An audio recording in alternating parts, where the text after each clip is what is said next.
सुप्रभात, नमस्कार। 7वीं कक्षा के सभी मुस्कुराते हुए चेहरों को।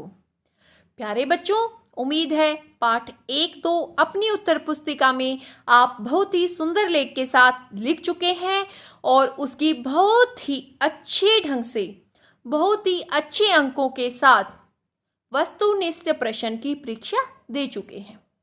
तो आगे चलें। आगे है हमारा पाठ 3, जिसका नाम है हिमालय की बेटियां।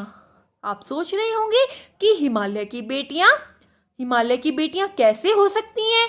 हिमालय तो स्वयं एक पहाड़ है। लेकिन चलिए मैं आपको बता देती हूँ पाठ का सारांश कि कैसे हिमालय की बेटियां हैं। नदियों को हिमालय की बेटियां बताया गया है। बाकी आप पाठ का सारांश सुन करके जानें। यह पाठ लेखक नागार्जुन ने लिखा है, जिसमें उन्होंने हिमालय और उससे निकलने वाली नदियों के बारे में बताया है। हिमालय से बहने वाली गंगा, यमुना, सतलुज आदि नदियां दूर से लेखक को शांत, गंभीर दिखाई देती थी।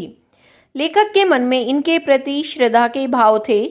जब लेखक ने इन नदियों को हिमालय के कंधे पर चढ़कर देखा तो उन्हें लगा कि ये तो काफी पतली है, जो समतल मैदानों में विशाल दिखाई देती थी।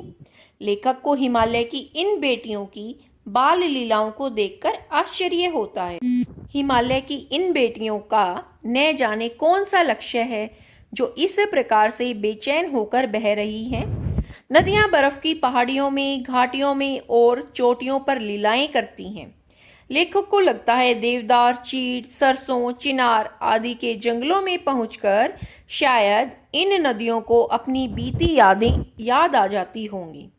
सिंधु और ब्रह्मपुत्र 2 महानदियां हिमालय से निकलकर समुद्र में मिल जाती हैं।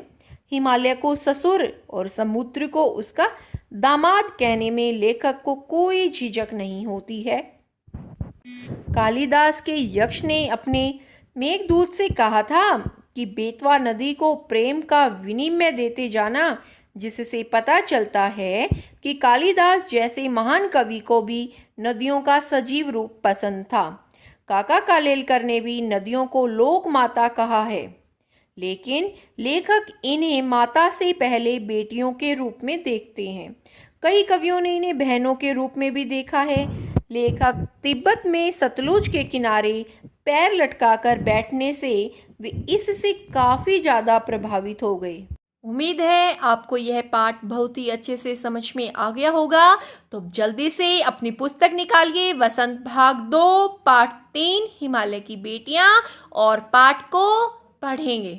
उसके बाद आप अपनी उत्तर पुस्तिका में बहुत ही सुंदर लेख से शब्दार्थ और प्रश्न उत्तर लिखेंगे।